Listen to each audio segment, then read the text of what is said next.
સુરતના પાંડેસરા લૂમ્સ કારખાનામાં કેટલાક કારીગરો દ્વારા હંગામો કરવામાં આવ્યો.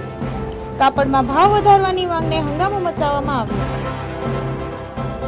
પ્રતિ મીટરે 5 થી 10 પૈસાનો વધારો કરવામાં આવે તેવી માંગણી સંતોષવા માટે કારીગરો 5 થી 7 લૂમ્સ કારખાનાઓ પોતાની બાનમાં લીધા. કારખાને જઈ ઇલેક્ટ્રિક સ્વિચ ઓફ કરી હંગામો મચાવ્યો હતો. સમગ્ર ઘટના સીસીટીવી ફૂટેજમાં કેદ થવા પામી. બનાવ બનતા જ પાંડેસરા પોલીસ બનાવ સ્થળે દોડી આવી. પોલીસે સીસીટીવીમાં દેખાતા કારીગરોને શોધી કાઢવા તપાસ શરૂ કરી.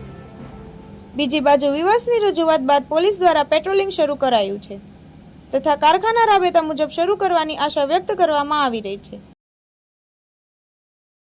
હિતેશ પ્રજાપતિ, દ્રષ્ટિકોણ ન્યૂઝ, સુરત.